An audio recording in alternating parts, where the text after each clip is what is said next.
You're listening to Rendezvous with the Writer with Bobbi Jean and Jim Bell, only on LA Talk Radio.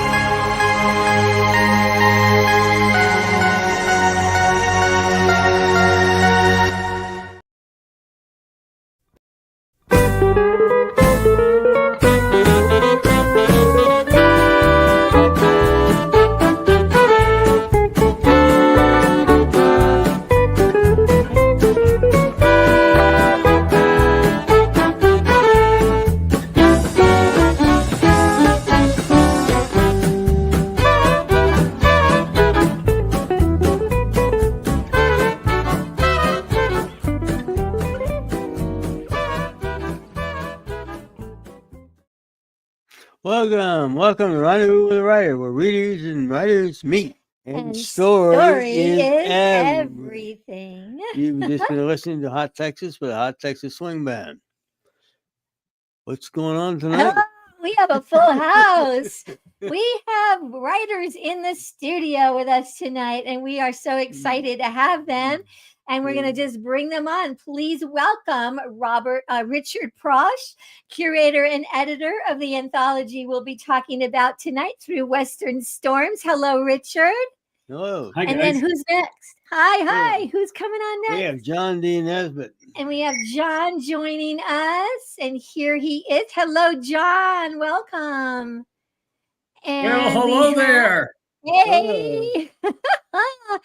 And who's next? Nancy McCabe. Here comes Nancy McCabe. Hi, Nancy. Hi there. How are you? So happy to have you with us. Great to be here. One more. Yeah, we have one more. Jim Jones. Jim Jones. Jim is kind of a neighbor here in the Albuquerque area. Hello, Jim. Hey, guys. So we're going to just kind of go around the circle quickly. So, Richard, where are you calling us from tonight? Where are you calling in from? So we're calling in from the middle of Missouri, right by the Missouri River. Okay. Do you have snow? We've got a little snow left. Yeah. And John, where are you joining us from? I live in the country outside of Torrington, Wyoming, which is in eastern Wyoming in the Plains country, north of Cheyenne, and we have snow on the ground. And you have snow on the ground. And it's probably cold too. Yeah, we have wind. And Nancy McCabe. Nancy, where are you calling in from? I'm in northwestern Pennsylvania, right on the border of New York State and not too far from Lake Erie. So we get lake effect snow, and we're in the mountains. So we have a kind of weird climate. So yeah, we have snow, and it's been really cold. It's been really in the cold. negative numbers. Oh, you had negative numbers. Oh, that's cold. Yeah. That's cold. And Mr. Jim Jones, where are you joining us from tonight? Rio Rancho, New Mexico, right outside of Albuquerque. Nancy's just showing off. I thought we were cold here because we were down to 3 degrees a couple of nights ago. Now they're in the negative numbers and all that. So we don't have any snow right now. We've had a little bit, but not much. Yeah. It seems like there's a little bit of a cold front going through, which makes sense. Yeah. It's late January, but nothing that's keeping us all away from being together tonight. So we really thank you all for giving us your time. I think, Jim, you have a little intro for Richard that you're going to read. Bio for Richard. Yes, we do. And then we're going to get right into it. Richard Prosch's work has appeared in many magazines, including Mystery Magazine and True West. Winner of the Will Rogers Medallion and multiple Peacemaker Award finalist positions, Richard took home the Spur Award for Western Writers of America for short fiction, and his 2022 novel Pointing Boys was a Spur Award finalist. As an anthologist, his book packages have garnered the Spur, Peacemaker, and Will Rogers Medallion for their contributors. Welcome. Welcome, Richard. We are talking tonight about this book, right? Through Western Storms. Oh my gosh. You haven't read Westerns like the stories in this book. Richard is going to kind of take the lead with our guest tonight. So, Richard, we're going to ask you just one open question to get us started. Tell us a little bit about the backstory behind this collection. So I had done a couple of collections for Western Fictioneers. We put them together and we edited those collections, but I wanted to do something a little broader this time with authors from a wider spectrum and something that would reflect sort of more of a diversity of writers. I wanted to get more of a literary feel for this, and every writer in this book, every author in this book is an award-winning author and is also a friend of mine who I've known for quite a while, several years, and I just picked them through invitation and talked to them about the premise of the book, which is through Western storms, right? It's about physical storms, but also inner storms, emotional storms, any way the writer could define a storm. We wanted to explore that and explore it as deeply as possible. I encouraged everybody to explore it as deeply as they could. And we just, as you said, we just got some wonderful, wonderful stories from everybody. Yes, there's nothing in the collection that is like cliche, or that you don't read and go like, oh, here's that kind of story.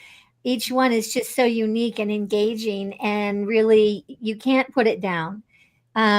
We just you could finish a story and then take a breath. If you have time, pick it up and keep going.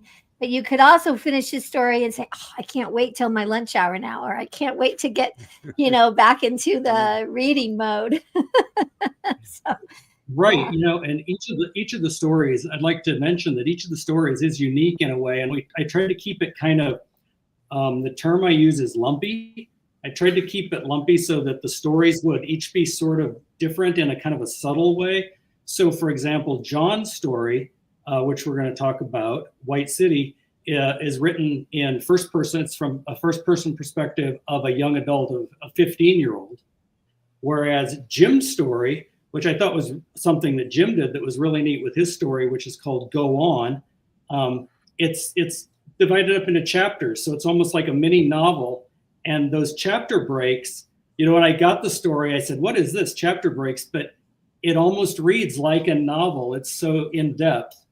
Nancy's story is really got a lot of history in it, and the history of a true life character that she's exploring. And she used real live newspaper, like historic pieces from newspapers, to kind of punctuate some of the scenes in the story. So you'll read the historic, the fictional history, the narrative, and then you'll be brought into the real history of the Oklahoma land rush, which is really fascinating. So it's just great different ways that they put together their stories. Do you have a question? Do I have a question? It's like we have a moment. We could ask a question. We can ask a question. Yeah, you can ask a question. Did you give your authors here any particular guidance, a specific word things count? that they had to come up Or with? word count or anything like that? I can't remember if I did. I should have to ask them. I don't remember if I had a word count or not. I think I might have given them a word count because we didn't want to go too long or too short. But Yeah. I think just the storms, right, guys? There was And a did word they- count. Yeah. I can't remember what it was, but But there was. Yeah. And did you give them a deadline, and did they all make it? Or did somebody Yeah. have to have an extension? No, there were no extensions. Everybody just came in early. In fact, we had all the stories right away. And I think they were all pretty much original stories too. One of the things that I have kind of come to worry about a little bit with anthologies, this is the fourth anthology that I've put together. And I don't want people to just go to their trunk, go to the drawer and pull out an old story and send it. I really would like people to come up with a brand new idea, because usually those are the best that just really jump out at you. And I think everybody pretty much did that. Everybody had a new story that they were excited about and excited to share. Mm-hmm.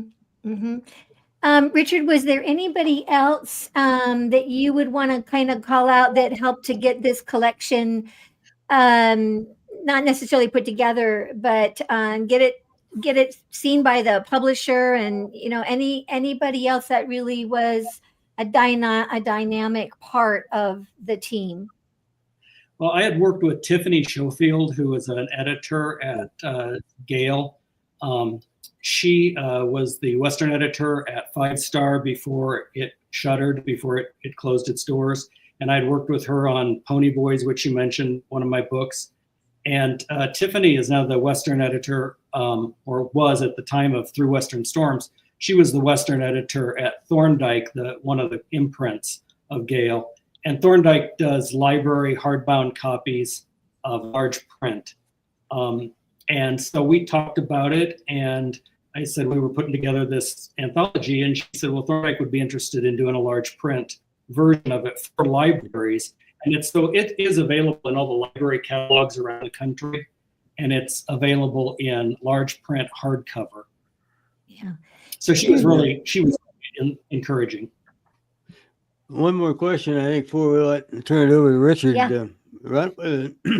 We want to talk to you about the dedication of the book. Mm-hmm. If you want to explain that a little bit, because you dedicated this to firefighters and first responders, and We were quite moved, Richard, by the dedication, especially in light of what's happening in California, our old stomping grounds that is very near and dear to our heart. And we didn't know if you might like to just comment about what caused you to write this really wonderful dedication to those that are fighting fires in the West.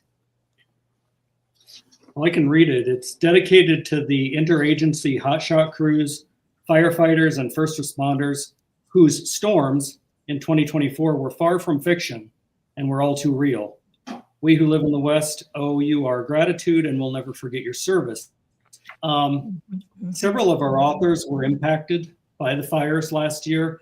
I know Janie Botkin had to evacuate her home, and she was away from her home for several weeks and didn't know what was going on, just like the people in California now, or the people in North Carolina, when you evacuate, you don't know what's happening to all your stuff, right? All your home, all your stuff, you don't know. And Janie really did a good job of keeping us all in the community aware of what was going on, and that, she wasn't able to hear what was going on with her house and stuff. And Natalie Bright was also an author in the book, and she was affected by the storms, the firestorms. And the fact that we were doing storms, it just all came together, and we thought, this is what we've got to dedicate the book to the people who helped. Yeah. Well, thank you for that, and thank you for sharing a little bit of the backstory. Richard, we're not going away, but we are turning the reins over to you. So if there is some questions and conversation you want to have with this stellar room full of authors here, the floor is yours. Thanks, Bobbi. I'd like to start with Nancy, and I'd like to ask Nancy about writing about a real character. So this isn't a character that you made up. This is a real woman, and her name is Nanita Daisy, and she was a real woman in history who lived in Oklahoma and had a great in a bigger than life kind of way. So could you talk about where'd you come up with the idea to write about her? Yeah, so long ago, when I was a freshman in college, I got involved in this project where we were writing about the Oklahoma land openings. And we actually traveled to Oklahoma City and did research at the Oklahoma Historical Society. And I ended up writing a paper that was supposed to be a chapter in a book that was about women in the Oklahoma land openings. And I don't know whatever happened to that. I don't know if the book ever came, to fruition or whatever. But when Rich approached me about this, I thought, well, I kept thinking about that paper, and I don't know where it is. It's probably up in my attic somewhere, but I just said, okay, I think I'll read a little bit about this and see if anything sticks out to me. And the more I read about it, I kept running across references to Nanita Daisy, also who called herself Kentucky Daisy. And what really struck me about her was, there's very sparse information available. But what really struck me about her was that she was considered this hellraiser, which is one of the stereotypes of women in the West. And, someone who was a braggart and brash and outspoken and yet charming. But then, like, a lot of the coverage of her, people, like, the writing I ran across said things like, well, you know, eventually, I mean, she was involved in 3 land runs, basically. But then after that, there's newspaper articles that say things like, well, you know, she got married, but her husband got tired of her and left. And I thought, wait, you know, how did they know that the husband got tired of her? How do we know that she didn't get tired of him? Or, you know, there wasn't something more complicated going on. And so I really kind of wanted to probe into that idea of how, you know, we cast people according to our stereotypes, but who are they really? What can we really gather about them? Mm-hmm. Yeah, and her husband was from Norway, right? Yeah. So he had these kind of very parochial, kind of paternal things going on, where, you know, she should stay home, and you did a great job with the conflict between them, making it very clear what was going on between them, and I think not resorting to stereotype with either one. Mm-hmm. One of my questions was, so this is not in the story, and maybe I'll write another story about it, but Nanita Daisy, in the third time she was involved in a land opening, a bunch of women established this community that was called Bathsheba. And it was like this very separatist community that they didn't allow any men in, including roosters or bulls, or, you know, I mean, like, nothing male was allowed. And one of my questions was, like, why? Like, what happened to this woman that led her to, you know, be involved in this and to feel this way? And so I really wanted to kind of, you know, I mean, I made a lot of stuff up, but I really wanted to probe that idea too. And I'm going to jump in and say, Jim Jones, there's a song there. Yeah. There is. I already have one song a whole lot about like that about Annie Oakley, but it would really fit. Yeah, I thought my thought when you were talking about they referred to her as kind of a braggart and charming. And I was thinking, you just described Wyatt Earp, Buffalo Bill. I mean, you know, all these men did the same and on steroids, literally, and nobody called them out. And yet, if she did it, it was somehow wasn't right. That she was like a pioneer. I thought that was. Yeah, and the press really seemed committed to giving her comeuppance in her later life. Like, they published things that said things like, well, she's lost her looks, and it's like, well, like, she's aging. Of course, who doesn't? I mean, she's lived out there and gotten sunburned, and, you know, I mean, like her whole life, she's led this very rough life. So of course she's aged like anybody else, but we have to make a big point of the fact that she's lost her looks. And we're holding up a picture that Jim found of a statue of her. Yes. And you can see the stakes, you know, in her hands. And I don't know if you've been there to actually see this, but it's pretty cool. I haven't, but I'd like to. But the thing about that statue is she's on the engine of the train, which would have been an impossible thing to do. But that's the myth of her, that she rode on the cowcatcher. And like, so there was all this mythology that got built up around her. And I don't know how much she contributed to it. In my story, she contributed significantly to it. But that fascinated me too, that there's just all this stuff that's really impossible. She's so mythical in the end. But she did jump off the train at one spot, though. Yeah. She did. Yes. And she had scouted that out beforehand. And yeah, she knew exactly what land she wanted. Yeah. So, John. Yeah. Yes. You want to ask a question? Very quickly, the stakes. The stakes is so important in staking out your land, I guess. And how do you what's on those stakes that somebody could tell that it exactly was your land as opposed to somebody else's? You know, I wish I could answer this question. I remember running across it in my research, and I think I mentioned it in the story, but I don't remember for sure how they do that, how they did that. Okay, that's but all right. There was some indication. I'm just curious. Yeah, she said, I mean, in later life, the story was that she put her petticoat on the stake and, you know, marked it as hers. But other people dispute that. Like, like when would she have had? How would she have had time to take off her petticoat and put it on the stake and run back and get on the train? John, had you heard of the Kentucky Daisy before? The story? No.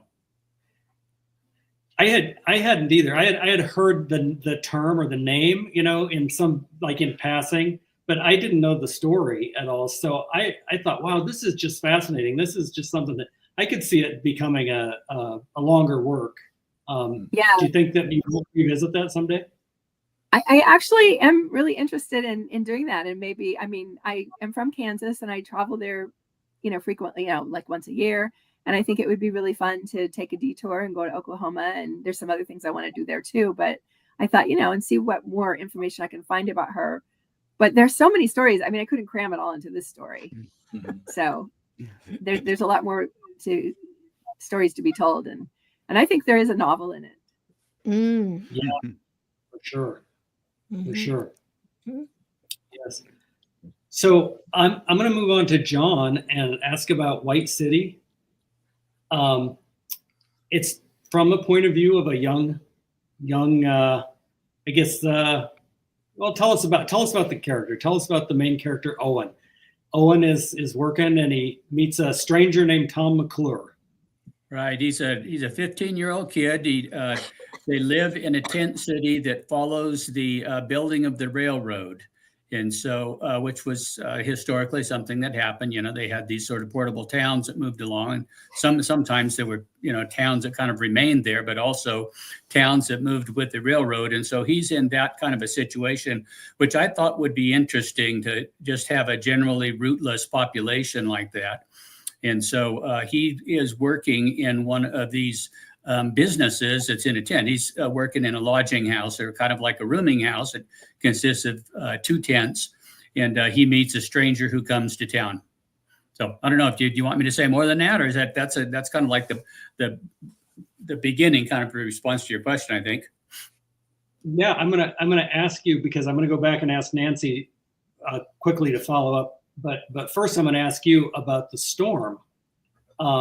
Because there is snow, isn't there? I mean, in your stories. Yeah, and Wyoming, and there's the storms, and how did that kind of influence your thinking on writing the story?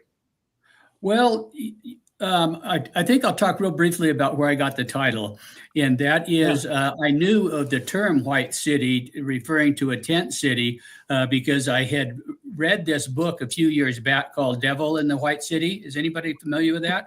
Yeah. And so I was kind of making an allusion to that, which is it's a story about the World's Fair in 1893 in Chicago. And the White City was the temporary city that they had while they were building. And then some of the buildings remained tents and some of the buildings remained white.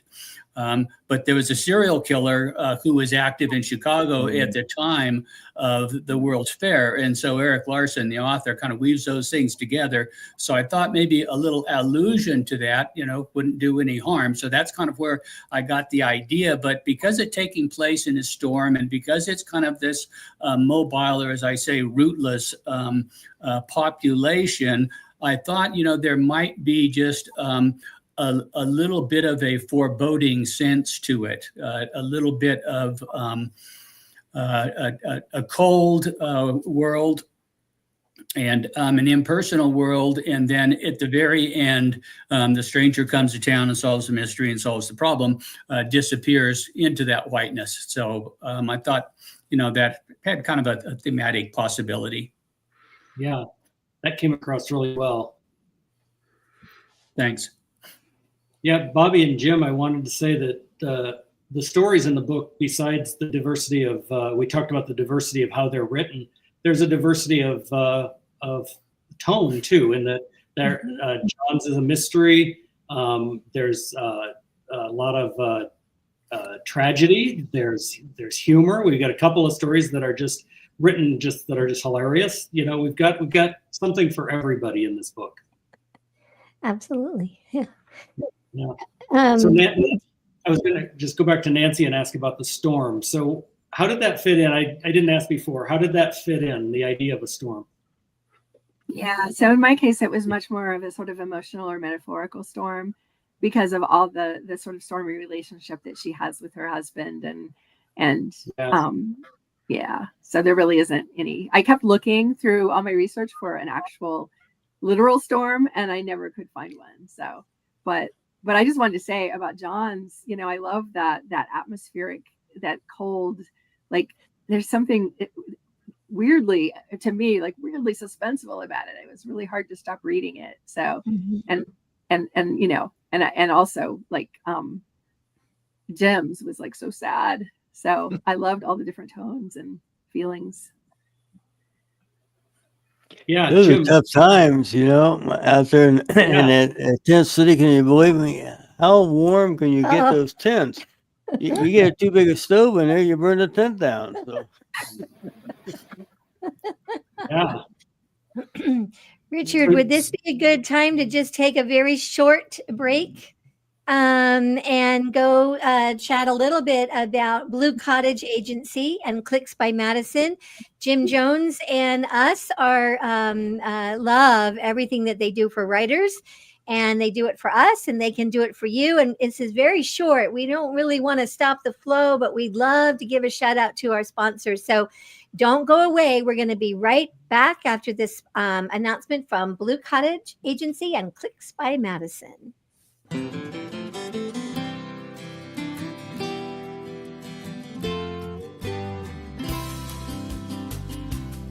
Rendezvous with a Writer is sponsored by Blue Cottage Agency and Clicks by Madison, your author publicity and book marketing team. Experienced, trusted, effective.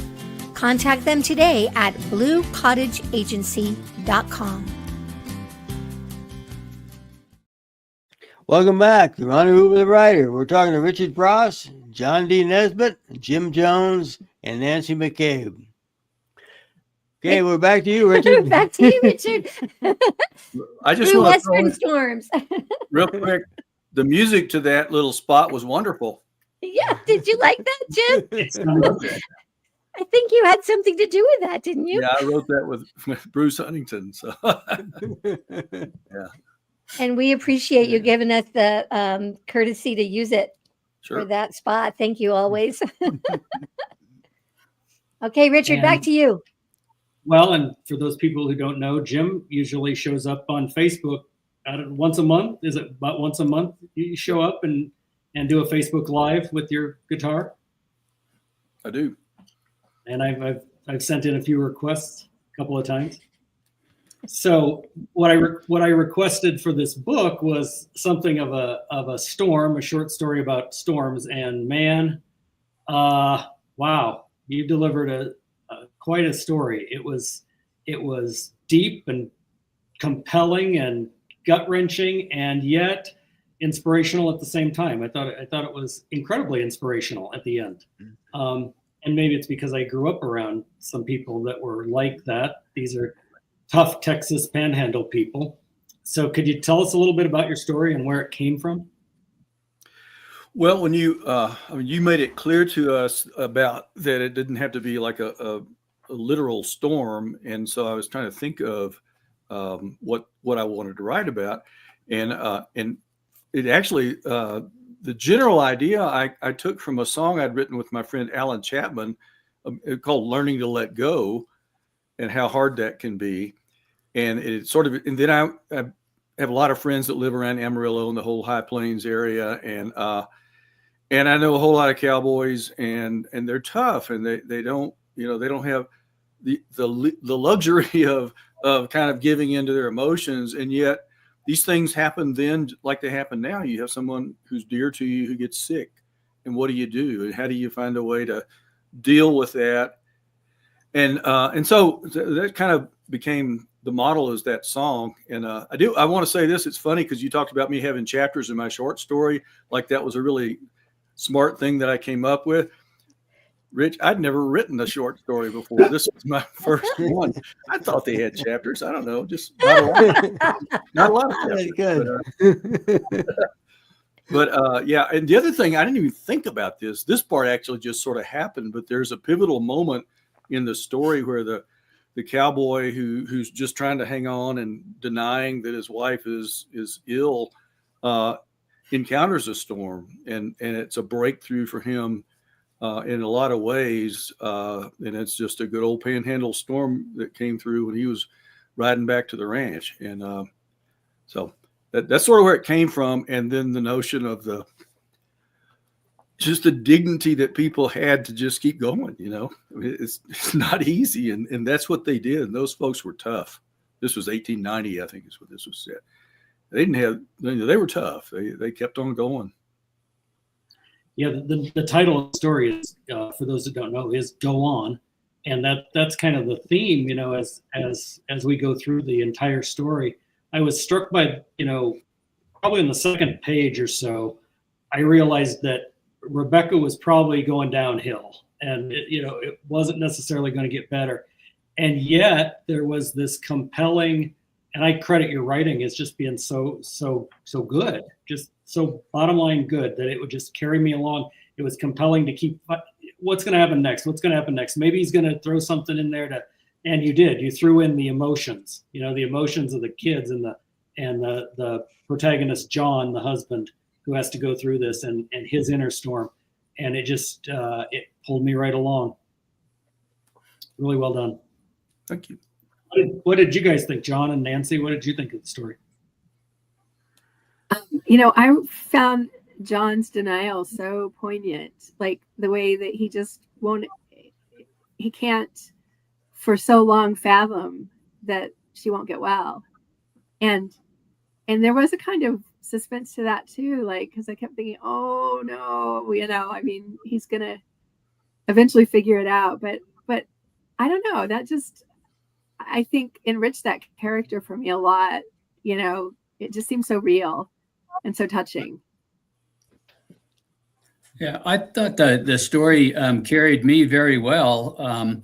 I like it when I'm reading something and I forget who wrote it. And I know Jim, of course, I forget who wrote it. I forget, why I'm reading it.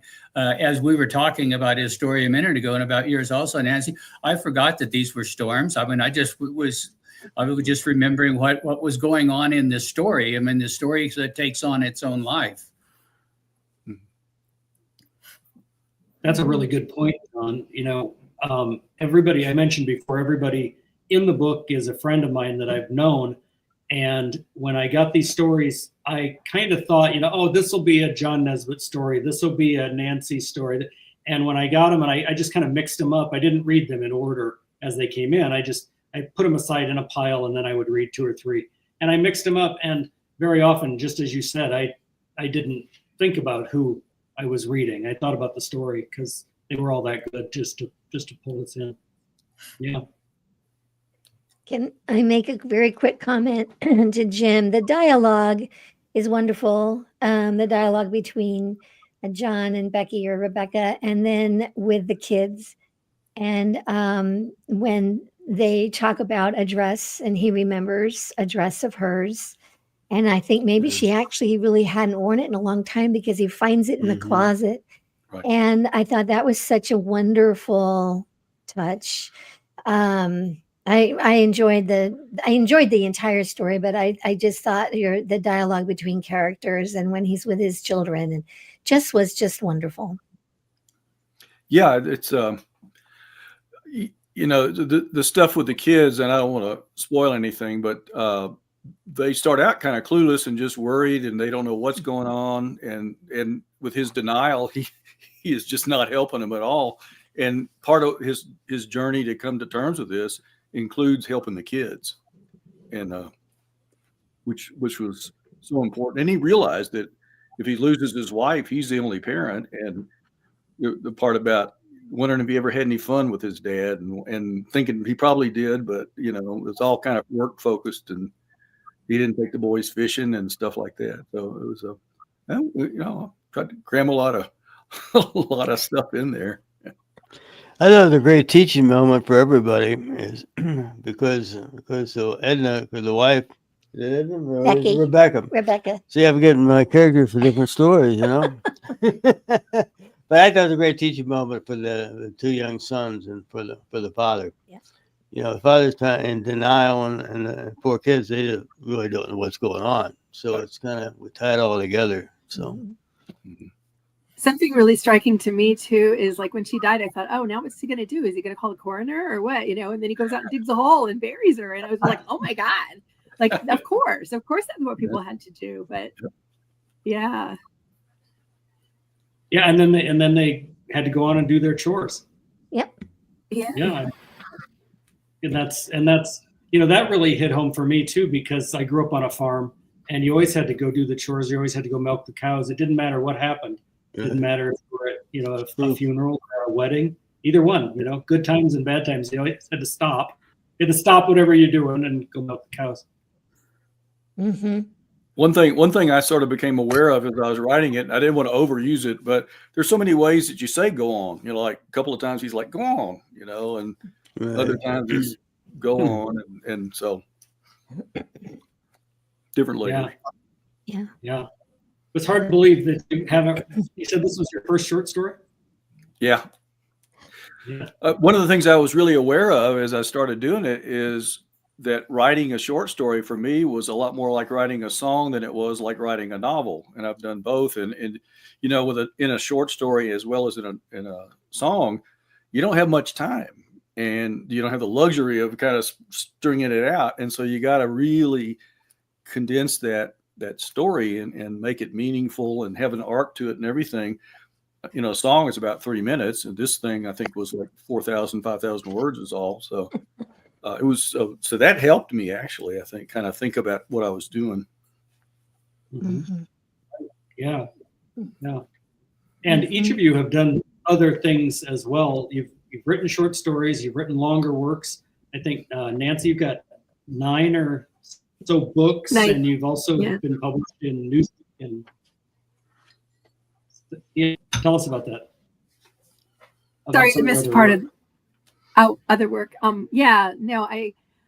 notice I'm the only writer here that's not wearing a cowboy hat, and I've written in a lot of different genres, and I've done a lot of creative nonfiction, memoir, but then also I have a young adult novel. I have a middle grade novel that's coming out in a couple months. I have a comic novel. I have a really big variety of things. My young adult novel has some science fiction aspects to it, some historical aspects also. My middle grade novel it's kind of a ghost story. So, I guess, I like the idea of I don't like the idea of genre in some ways. Because I think that everything we write can, really good work borrows from a whole lot of different genres, which I felt that way. I've jumped around in this book and read a bunch of stories, and I just read and reread Jim's and John's stories in the last couple of days. And what I really liked was like there is like this sense of, they all take place in the West and they all have something to do with some kind of storm, but I really just love the idea that we're drawing from a lot of different conventions. Yeah. Mm-hmm. Exactly.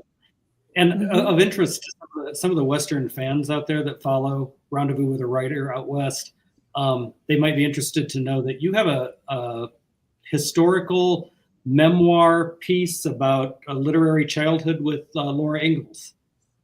Yeah.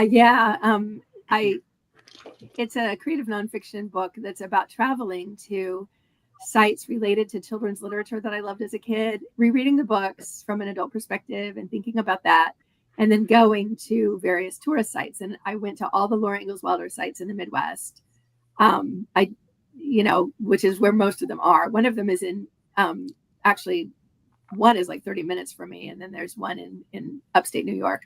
But so I went to all these different places and, thought about the ways that they contrast with the way they're presented in the books, right? Which sometimes is a little disappointing, but because they're very touristy. But yeah, I've been very involved with a lot of Laura Ingalls Wilder studies, and of course she was somebody who was like really groundbreaking with the idea of the Western for kids. Mm-hmm. Yes. So John, how many books have you written? Oh, I don't have an exact count, but it's more than 50, but it's it's around there. They're not all the same, some of them are a little shorter, but anything that comes under its own cover. So for example, I did a monograph. We were told not to call it a monograph, call it a booklet. In graduate school, we call those things monographs. But anyway, it was a booklet on another writer, on Robert Rorapaugh. Well, I put as much work into that as I would into writing a novel, but it comes out, I don't know, I don't remember now, 50 pages or 80 pages or something like that, academic work. So, but I mean, I claim that on the list. So. Mm-hmm. Yeah. And you have written a lot of short stories. Yeah, quite a few short stories and quite a few of them in collections. And now you have a memoir as well. That's right. Yes. It came out in December, and it's a memoir. And for people who aren't familiar with that term, that's like a selective autobiography. It's the story of a person's life, but it's not the whole story. It kind of like focuses on one aspect or on one phase in a person's life or one key experience or something like that. Can you tell us Yeah, you can't tell your whole life story unless you've never done anything and you're not very old, so you got to figure out some angle on it. So That's good. mine is called Boy from the Country, as in the old expression, you can take the boy from the country, but you can't take the country from the boy. And so kind of part of my idea is, I'm the same guy I always was. And Nancy, you'll be happy to know that I'm wearing a black hat on the cover of that too. A picture of me when I was about 20. That's what I was really happy that we were able to get that on the cover. At any rate, it's about a boy who grows up in rural poverty and a difficult family situation, has a little trouble with the law, goes to school, gets educated. I mean, that's my story. And goes on to have a career as a college professor and a writer. So that's kind of it. That's kind of laid out in the preface. I sort of have it memorized. That's the arc of the story, and so that's kind of what determined what I put in and what I didn't. Although some things maybe have kind of I need to tell this story, so I hope the connection isn't too tenuous. Like the pet raccoon or something like that. What are you working on right now, Jim?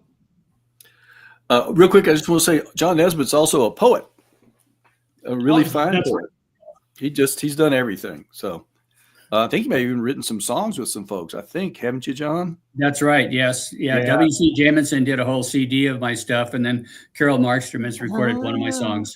Yeah. So watch out for that. Watch out for that W.C. Jamison guy. He's bad. We met him. Yeah. Yeah, he's great. Yeah.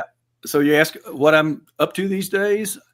A bunch of stuff. I was trying to slow down this year and I'm failing miserably. I've got my next novel, which is the fifth and probably last book in my Moon series, is coming out end of May, early June.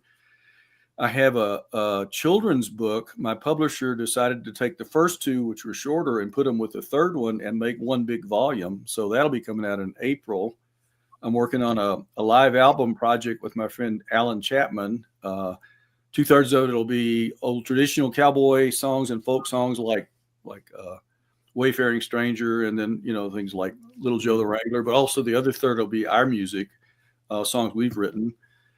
So I'm doing that. We're making major progress with our friend Jake Stetler, Randy Houston, and I are with our documentary about the Scottish cowboys that came over from Scotland during the clearances, and I'm working with a lady who's a screenwriter, and we've got a script and a plan for the whole series for a streaming series based on Rustler's Moon, my first novel, which came from a song, and trying to relax and have fun too, and failing miserably with that. So, all right. I'm looking at time. This has just been so much fun, and it's just been delightful to host all of you. but I unfortunately have to look at that clock on the wall. So what I would love is for each one of you, if you don't mind, giving a very succinct answer to, as a reader, are you able to enjoy the genre in which you write in? And then also tell us where the listeners can find your books, where your website is, and that type of thing. So, Richard, we're going to start with you. Yeah, I can enjoy the Western genre, though I probably read older stuff. Like I would go back and read some of the pulp work from the 20s and 30s and some of that. So because what I'm writing now or what I'm editing now, I don't really want to have an influence too much. I want to approach that in a fresh way. But I read everything, and I read a lot of historical nonfiction. Okay. And where can people find you, follow you, and get your books? They can find me at www.richardprosch.com. That's Richard, Prosch.com, and at Amazon. And I brought, Bobbi, you said we should bring along a few books. Sure. So I would like to encourage people, if you like short story anthologies, to look for, it's backwards on the thing there, but this is called Over Western Trails. And this was an anthology we did. And a couple of people in this anthology won some awards for that. In this book, which is under Western Stars, we had a Spur Award winning story from this book. And then the new book, of course, is Through Western Storm. So you kind of see the series in the titles there. Wonderful. And those are all great short story anthologies with some of the best Western writers around today. And thank you, Richard, for being here and for organizing this tonight. Thank you. We look forward to having you back February 20th with 3 other authors from the collection. So we're going to move on to John D. Nesbitt. John, are you able to read the genre that you write in, or is it tough to do? Do you want to edit it while you're reading it? Well, I did my doctoral dissertation on the Western novel, so I have a pretty broad familiarity with it. And so I can read quite a few different things. And when I'm kind of preparing to another writing project, I like to read kind of a scattering of things. And so very frequently I'll read something pretty early. Like I like to go back and read B.M. Bauer. I don't know if you people know her. She was a Montana writer shortly after the turn of the century in the early 1900s. Kind of about the time of Caroline Lockhart also, which I think is a real interesting character. And then I'll read some of the people in the 30s and 40s, like Luke Short and Ernest Haycox. And then maybe I'll read something a little bit more contemporary. And so, but I read it all. I mean, I can't just abandon myself and say, well, let's see what's going to happen next. I'm studying this stuff in a, in not a really rigorous way, but I'm reading it, and some of it very often I'll read things that I read a long time ago. So maybe I have my notes from then also. So yeah, so I can read it all right. I think if I'm reading something contemporary, present company excluded, but if I'm reading something contemporary, like what contest judging, that's kind of hard sometimes because, for one thing, you get a little bit of sameness. You keep finding things that resemble one another. And then also you're kind of looking for reasons to rank things. And so I think you're automatically going to be, kind of critical that way. Yeah. And where can people find you, John, buy your books and such? Okay, to sort of get information on me, you can find me at my website, www.johndnesbitt.com. And the easiest place to find my works is on Amazon. And go to my website, most of those links will take you to Amazon also. But if you go to Amazon and then if you find one of my works there, then if you click on my name, it'll bring up a page with, all the others. Great. And thank you again for being with us tonight. Well, thank you very much. Nancy McCabe, on to you. Yeah, so if I didn't read in the genres that I write in, I wouldn't read anything because I try so many different kinds of things. But I do read voraciously in everything. I agree with John that, I'm always reading like slightly critically. And if a book doesn't grab me in 100 pages, I quit. I'm fine with not finishing something. Yeah. But I do. I mean, I read like in every genre. Okay. So yeah. And where can people find you and follow you? Yeah. So I did bring. This is. I don't know if you can see it. This is my book. There we Vaulting go. Through Time, which is my time travel book for young adults. My book, The Pamela Papers, which is my comic novel. And then my book that's coming out in April, which is Fires Burning Underground for middle grade readers. My website is www.nancymccabe.net. And of course, my books are on Amazon and all those other places. So thank you. Mr. Jim Jones, we are almost out of time, but we got another moment for you, sir. Tell us where we can find your books and such and music. www.jimjoneswestern.com. It has everything. It has all my books. It has my music. Corey Kretzinger with Midstate Design set it up and did a wonderful job. So anything you need to know that I want you to know about me, you can find. All right. We are so almost out of time. I don't think we have time for the quote, sweetie. That's all right. All right. We want to thank everybody for being with us tonight. Next week, we will have John Goodwin and Emily Goodwin. They are with Galaxy Press. And we will be talking about the L. Ron Hubbard Presents of the Writers of the Future 40th anthology. These are contest winners. It's a very interesting collection of stories. So do join us again next week. And I think we're done. I think we say thank you, and we'll see you down the road. It's always a great day out west. Thanks, folks. Bye, everybody. Thank you so much for being with us. Bye. thank you.